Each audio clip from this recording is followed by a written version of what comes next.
തമിഴ്നാട് രാഷ്ട്രീയത്തിന് വളരെ പ്രത്യേകതയുണ്ട്. സിനിമാ താരങ്ങൾ പാർട്ടിയുണ്ടാക്കി പ്രത്യക്ഷ രാഷ്ട്രീയത്തിലേക്ക് ഇറങ്ങി ഭരണം പിടിക്കുന്ന ചരിത്രമുള്ള സംസ്ഥാനമാണിത്. അതങ്ങ് എംജിആർ മുതൽ വിജയ് വരെ എത്തി നിൽക്കുന്നു.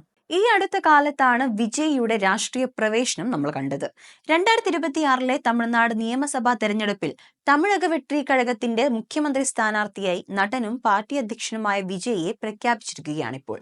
തിരഞ്ഞെടുപ്പ് പ്രവർത്തനങ്ങൾ സജീവമാക്കാൻ ചെന്നൈയിലെ പാർട്ടി ആസ്ഥാനത്ത് ചേർന്ന എക്സിക്യൂട്ടീവ് കമ്മിറ്റിയാണ് വിജയിയെ ടിവികെയുടെ മുഖ്യമന്ത്രി സ്ഥാനാർത്ഥിയെ പ്രഖ്യാപിച്ചത്.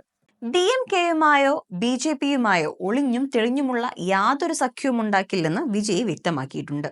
നിയമസഭാ തെരഞ്ഞെടുപ്പിന് മുന്നോടിയായി വിജയ് രാഷ്ട്രീയ ജനകീയ പ്രശ്നങ്ങൾ ഉയർത്തി സെപ്റ്റംബർ മുതൽ ഡിസംബർ വരെ സംസ്ഥാനത്ത് പര്യടനം നടത്തും. പ്രത്യയശാസ്ത്ര ശത്രുക്കളുമായോ വിഭാഗീയ ശക്തികളുമായോ നേരിട്ടോ അല്ലാതെയോ ഒരിക്കലും സഖ്യം പാടില്ലെന്ന പ്രമേയം TVK എക്സിക്യൂട്ടീവ് കമ്മിറ്റി യോഗം അംഗീകരിച്ചു.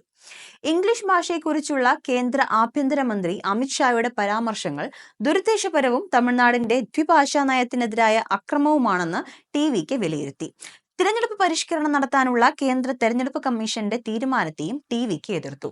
സംസ്ഥാനത്തെ ന്യൂനപക്ഷ വോട്ടുകൾ കുറയ്ക്കുന്നതിനും BJP അനുകൂല വോട്ടുകൾ വർദ്ധിപ്പിക്കുന്നതിനുമാണ് തെരഞ്ഞെടുപ്പ് പരിഷ്കരണമെന്ന് എക്സിക്യൂട്ടീവ് യോഗം കുറ്റപ്പെടുത്തുകയും ചെയ്തു. അതേസമയം 2026 നിയമസഭാ തെരഞ്ഞെടുപ്പിൽ വിജയ് മധുര വെസ്റ്റ് നിയോജക മണ്ഡലത്തിൽ നിന്നാണ് മത്സരിക്കാൻ സാധ്യത.